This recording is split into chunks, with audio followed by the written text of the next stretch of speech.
Hey everyone, thanks for watching, and be sure to subscribe to our channel and go over to our home, doubletoasted.com, for more videos and live streams. And remember, stay toasty.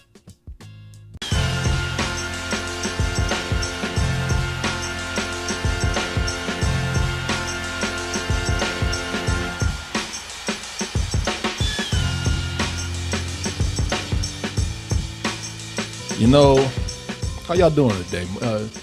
Y'all, anything I should ask y'all before we start? Anything you got to tell us? Oh shit! I'm scared. Ask us. I don't like this music, man. Well, that means there's spirits afoot, Martin. Oh shit! That's all right. You gonna get that Ghostbusters walk? Yeah. You mean that The cartoon? Yeah. that overly animated walk. Yeah, you mean that cartoon when that Ghostbusters was Jive walking down the street? I used to love that shit, man. Does he not have a name? Logo. There he is right there. Motherfucker pimp walking down the street. Yeah. Excuse me. You know, Ghostbusters, man. It's got a lot of memories for people out there. Many incarnations have been done about the Ghostbusters.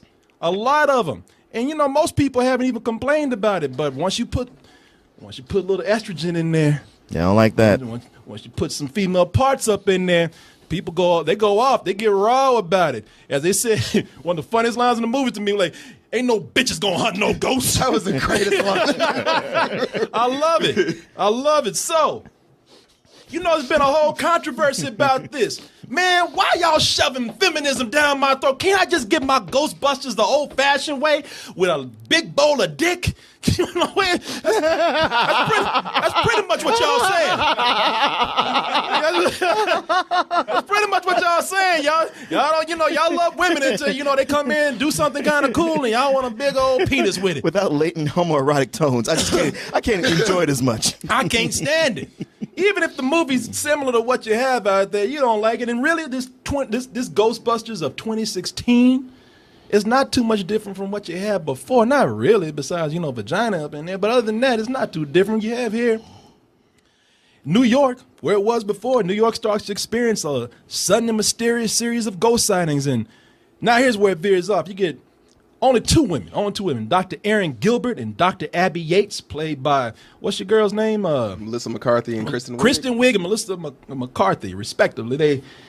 They're the only ones who kind of are aware of what's happening right here. They've had experiences before. Now they're joined by a wacky spectral weapons inventor, played by, what's her name, Kate McKinnon? Yeah. In the movie, she's Jillian Holtzman. And they're also joined by the friendliest MTA servicewoman in New York who knows the city better than most people. And that's, what's her name? Leslie Jones. Leslie Jones. Just test y'all, see if y'all don't wait. But can they get the average New Yorker to believe them, that they're not kooky, crazy, ghost hunting people? Mm-hmm. Can they get the New York people to believe in them before the whole city is plagued by benevolent spirits? And I'm going to tell you something about this. Now, I'm not taking any sides on any of this. I ain't got no ghost up in this fight, Martin. I can kind of see both sides of everything right here. I understand the backlash, because let's just admit it. I mean, whether you want to backpedal or not, let's all just agree that trailer was not too good. You know what I'm saying? Yeah, that trailer was really bad. It was two bad trailers. Actually, the first one misled people to thinking like this was going to be another sequel. Mm-hmm. Right. Which it wasn't. Even Melissa McCarthy had to say, what the fuck are y'all doing? Wasn't that the one that had Answer the Call or something? Yeah, exactly. And then they released another, all right, we clarified it's a reboot, but y'all still had shitty jokes up in there. Okay, you sweaty freaks, I'm about to save you from this ghost! Okay, so I don't know if it was a race thing or a lady thing. Nope, still don't believe, still not buying it. It still looks like bullshit to me. And like I said, I don't blame people because, I mean, for one, and we got to admit that, who can actually come in and replace the chemistry that we had with the original Ghostbusters? Ghostbusters. Hey, anybody see a ghost? They catch the ghost that won't stay dead. We're talking about these guys, Harold Ramis and Dan Aykroyd, who wrote the movie, got the buddies in there, Bill Murray. And that's Bill Murray at the top of his powers. And that's Bill Murray at his prime. And I even throw Ernie Hudson in there. They said, we just need a black dude in here. We don't know him, but hey, we'll take one. We got to meet criteria. Yeah, exactly. We got a quota to get here. Some other people, who was the little nerdy guy in there? Rick Moranis. Rick Moranis. A lot of these guys, they already built up a lot of chemistry before this project. They knew each other from Saturday Night Live, Second City Television. Second City TV, yeah. And so this movie is successful because it's one of the most successful movies at being able to improv because it's just with those friends where it ain't about the ghost. No, they could have been doing anything. They could have been scuba divers. Exactly. But I'm going to tell you this. That's still kind of bullshit right there because as Martin has tried to tell y'all over and over again, for all y'all who are mad about, man, they changed the Ghostbusters. They didn't change shit. They just put women in there. Think about it. Think about how I'm talking about, y'all don't even know, I'm talking about true old school Ghostbusters fans were back when they had a gorilla. This is my Ghostbusters. That's your Ghostbusters. We're the Ghostbusters. I'm Spencer. He's Tracy. I'm Carl. We're the Ghostbusters. We're clever, courageous, and strong. It was still stupid as fuck. What the hell is that? It was a Saturday morning cartoon and live action show, and it would come on toward the end of the it was, I guess around like the 9 o'clock. Like most of the cartoons you liked had already come on. Yeah. And you were like waiting out that point till Fat Albert came on. So this would come on that time. This came out 9 years before the Ghostbusters that you know from '84. It was 1975, and this is by Filmation, the animation company that did Fat Albert and a bunch of other stuff. But Sid and Marty Krofft was doing live action shows, so they figured like, hey, they you were might as well doing do live something. action shows, and look, I'm gonna tell you, I can see why they remade it. Actually, it's a whole coincidence that they even had to go in and clarify and get the title and everything. I mean, because look, I don't blame people for saying, all right, at least Ghostbusters, the one from '84, did something different because that show was a piece of shit. Oh yeah, it was horrible. Well, it just so happens that Tracy here bowled a perfect game, 300 pins. Well, a lot of people have done that. With one ball? That stupid ass laugh track. Like anybody be laughing at that shit right there. I mean, it was just grabbing those two guys from the show F Troop. It's like, oh, you guys got chemistry. We'll put you in the show. You're cheap. And a motherfucker in a gorilla suit. For some reason. Because that was during a time when gorilla suits were popular. They also made an animated version of this. Oh, that's the thing about this. That's the reason why you got the real Ghostbusters, because the whole mix-up of you had the Ghostbusters from back in the day with the live action one, and then it's just a coincidence that the Ghostbusters that we know today, they had a bunch of names like Ghost Stoppers, Ghost Fuckers, I don't know. And then they said, and then somebody came with Ghostbusters and it's like, excuse me, they already got somebody with that name. And they had to pay for the rights. So they bought the rights from Filmation, and Filmation let them make the movie. And when the movie was a hit, they like, shit, we gonna make some money with this. Let's go!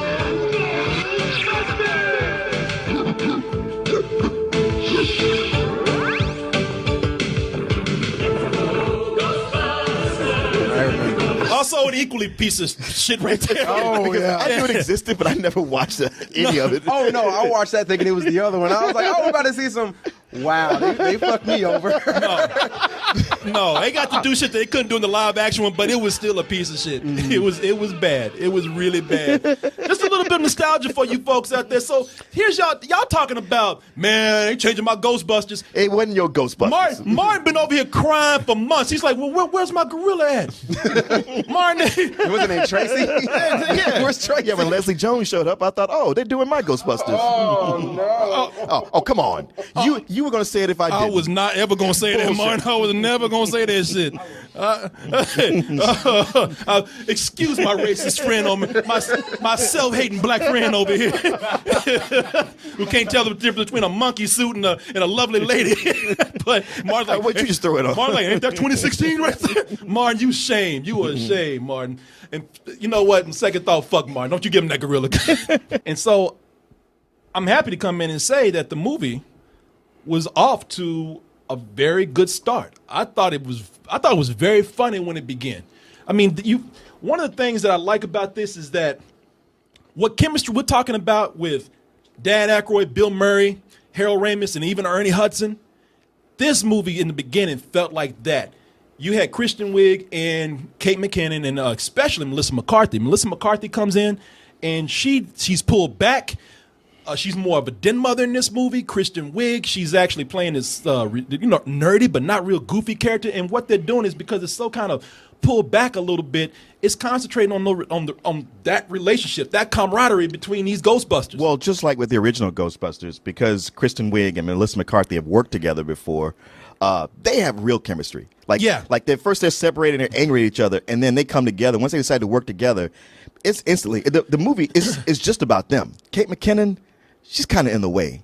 She's got this goofy character that I was just like, wow, you kind of don't know what to do here. Dude, she's my favorite character in the movie. Oh, yeah, I love Kate McKinnon. She's looking at you, I'm like, what? She's concerned. Excuse me? I felt nothing. And Leslie Jones, like, call me a gorilla again, motherfucker. Actually, I like Leslie Jones a lot. For her to come in, it's like she's the odd man out, and unlike being like, not like being like Ernie Hudson, where people go like, there was a black Ghostbuster, I guess. She really came in and owned her place. Yeah. And I thought, she's kind of like Tracy Morgan. Like, she's going to be there. She's going to be funny. You can be funny also, but she's going to keep up with you, even if she's not part of your group. But I thought she integrated well and held her own. But, yeah, I had a problem with Kate McKinnon the whole time. Did you? I did not. I thought all of them at the beginning they were getting along very well. I thought that they were pulling together and being a team, and I saw how this was coming together, even though I had some problems with some of them. I'll elaborate on that in a little bit. I thought that this was coming together very well from the humor perspective of the movie. They even had some running jokes I like in there. They had that joke where Melissa McCarthy could never get that delivery service to bring her soup right. Mm-hmm. I thought there was some, like, as far as running jokes in there, cool. And some, and I'm going to say not every supporting character works in this, but there are some that I like a lot. Mainly that of Chris Hemsworth as Kevin. That's his name in the movie, right, Kevin? Yeah, Kevin. Yeah. Kevin is so fucking retarded in this movie. It's like he should be a ghost because he shouldn't even be alive right now. Right. He should have walked into a manhole a long time ago. Or just forgot to breathe. Oh, yeah. Man, he is that dumb. He should be wearing diapers in adult care right now. And normally a character like that, I look at that and I say, because we've seen characters that have been played too dumb in movies. But for some reason, Chris Hemsworth, he's a goofy character that is not played goofy. He's so earnest with what he says. And it's also implied that he's just so handsome. That's how he's gotten by in life. Yeah, nobody's told him, like, no, you're doing this wrong. They're like, no, you got it. It's like, let me help you. He's a typical blonde. Yeah. Everybody has let him get by without letting him like have to think about anything, and they have just stunted his mental growth. But he's a mimbo. Yeah, exactly. But he's so earnest. He's so serious. But he believes every dumb piece of shit that comes out of his mouth, and he sells that character. Hey guys, which one of these makes me look more like a doctor? Who was on the phone? The Stonebrook Theater. There's a goat on the loose. I just want to give him a juice box and a coloring book, give him a hug, but that would be too advanced for him. So you got to be careful. But he'd probably eat the coloring book. He'd eat the book and try to color the glass and juice. This dude is he's very funny. It's one of the most endearing performances I've seen from Chris Hemsworth. And I tell you, a lot of people they're nitpicking on the movie in some areas too. Like I know. And I know you were telling me the other day that you hated that song in the movie. Man, that Fall Out Boy Missy Elliott remix. Elliott? Man, once it's in the movie, I didn't even notice. Man, it's a remix of the original Ghostbusters song, but once they started going, I didn't care.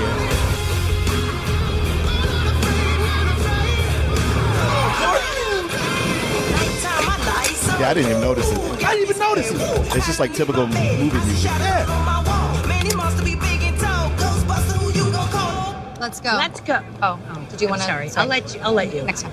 I'll let you know. They put it in the movie well, but listen to the song by itself, and then you'll be like, all right, this is garbage. Exactly. Exactly. But there's no reason for me to do that. Yeah, you don't need to do it. But don't put yourself through that, man. I heard it already. I'm good. No, exactly. It's good in the movie. You got them talking over and it turned down. Listen to it by itself, you'll be like, all right, I understand now. I'm all right, man. It's good. Yeah. But I will tell you this. It is about at that point where the movie Everything I Feared started to come to fruition. Yeah, at the point when they started busting, they were just more like busters, not Ghostbusters. People, look, I'm gonna tell you something, man. I told you, I don't care I'm all about quality. I'm all about my opinions about a movie. I don't care what y'all casted in there. It could have been 4 gay dudes Ghostbusters in there. I don't give a fuck. Idea. Ectoplasm. No. There we go. Everywhere. There you go, 2032. Gay Ghostbusters. and we'll do for some. But up until then, man, right now, that's where this movie starts to really bust at the seams here. This movie starts to y'all know. Shut the fuck up. Y'all know I didn't mean anything. Shut up, nothing. You did that shit on purpose. I didn't do it. I didn't. Did they get it? but you say busted makes me feel good. But if the hell are you doing over there? Busted up this fucking studio. What you doing? We'll try to move like he ain't do nothing. I know. It's like a cat that slips off of a stool. Yeah. Did you see him cross his legs and everything? Like, what was that? Do continue, sir. I must have been a ghost. I don't know. so you man. But at that point, the more this movie starts to be a blockbuster, where they start to bring the effects, where they start to actually force some things, is where it really starts to show its weakness. The biggest of that is that one of the things that bothers me, if you're gonna do a reboot, if you're gonna do a remake, a reimagining, and if you're gonna anything, then be confident in it. Stand on your own. This movie wants to be. They're telling you how we got our own thing going on. We're the new Ghostbusters. We can stand on our own. No, you cannot.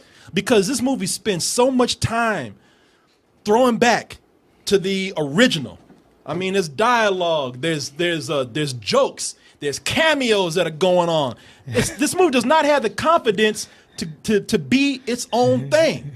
Yeah, for all of you who wanted a reuniting of your old Ghostbusters to come back, they're there. Yeah, exactly. Surprise. You get them all, the original cast. Now you know why I'm know it by fan service. Oh my God. Because dude, every 10 minutes in this, the whole, something. The whole second half is just fan service, the movie. It's fan service. I mean, they forcing some shit. I mean, you got somebody like, I ain't afraid of no ghosts. It feels so awkward when they try to do that. It's bad. It's cringeworthy. Yeah, exactly. I did that and I'm just like, The editing was so shitty on this movie. I mean, it's kind of bad even in the good parts. But once it got to that point, all of it was horrible. And it was so many places where it felt like they cut right where a punchline was supposed to be. And with his, it felt like there was supposed to be a punchline there, and they just cut it. And all the action stuff just cuts from one thing to the next so quickly. It just felt super choppy. And somebody would be here 1 minute and over there, and it was daytime, and then suddenly it was the middle of the night. Yeah. And then the next scene. Oh, there was a scene in the middle of the night, and they cut after they were done doing some big shit. It was noon. Okay, I thought about that too when we were watching. I was like, maybe what was happening was something was blocking out the sun. But I was like, all right, I kind of let it pass. But if I have to think that hard about it, you probably shouldn't have put it in the movie. Well, so here's the thing about that though. Like, even if that had happened, like there were lights on in the buildings, like street lights on, and street lights don't come on until it's actually nighttime. It was obviously night, and if for some reason it just jumped to day, they really don't start to think about it. They lack everything. Because here's the thing about the film. I'm glad you brought the editing, because one thing with the editing, you're right. They would say something, they would just end right after a punchline. They let it really sink in. And here's what I really hate about this kind of comedy: the reason why the chemistry is not there is because once they start to pile on a lot of the stuff that is summer blockbustery, then that's when the movie starts to become more sketch comedy instead of improvisational comedy or relying on the chemistry of these characters. That's when you start to get things like one of the things I hate in comedies like this is where they do the awkward reaction shot, the mugging shot, where somebody's saying something, they cut somebody like, they roll their eyes. I hate that kind of shit. It feels very amateurish to me. Look, I don't normally do this. I would love to let this movie stand on its own. But if you're gonna really throw back to the original that much, let's just say why this isn't working. And it's what a lot of people feared, minus those, the people with their sexist agendas here. A lot of people had valid points where they said, I'm afraid that you're going to come in and you're going to try to be so much like the original instead of being your own thing, and you're not going to be able to do it because you're not going to be able to be those guys. How hard can it be? We'll just throw some things in, some special effects, blah, blah, blah. There you go. Here's one of the things. I'm just going to be honest with you right here. This movie is heavily flawed. I don't care what you're coming in here with, but it's a heavily flawed movie. And I think one of the best things to happen to this film, it's going to sound sexist of me, but I'm being serious about this. I think the best thing that happened to it is they had those internet trolls out there. I think because a lot of people, because it's not a complete train wreck, because it's not a complete disaster like people wanted it to be, like there actually are some good moments here, some people are going to be happy about that. And they're just going to want to come in and defend it because it's got some decent parts in it. There's going to be a lot of people come in and be like, all right, you know what, just to tell those trolls out there to suck it, I'm going to come in and give an okay movie, a little bit more of a pass. Right, right. And the other thing about this is that they don't even follow the rules of Ghostbusting that they set up before. Yeah, that's what I was going to say, that like once you get to this part, they haven't set up rules.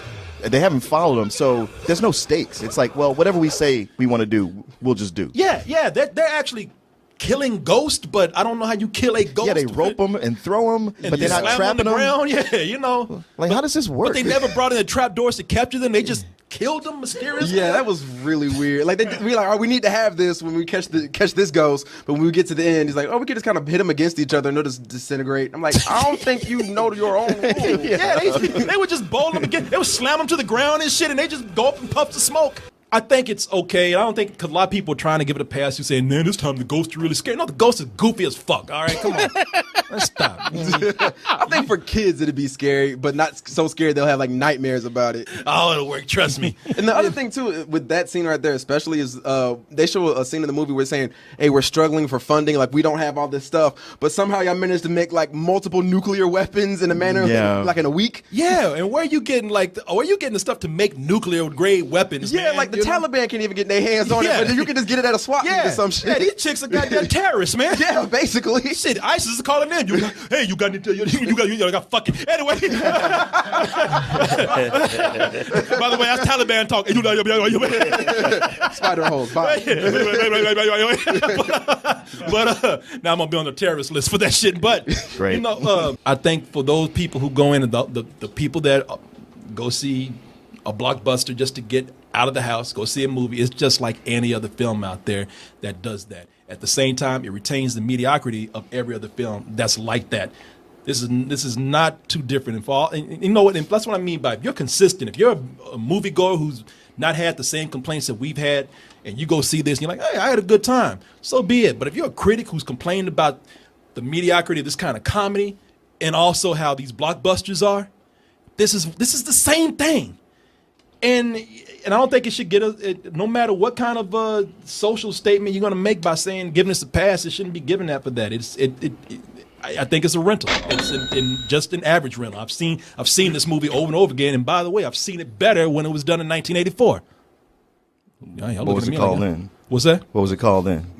Ghostbusters, man. Okay, let's say that. Ghostbusters. Thank you.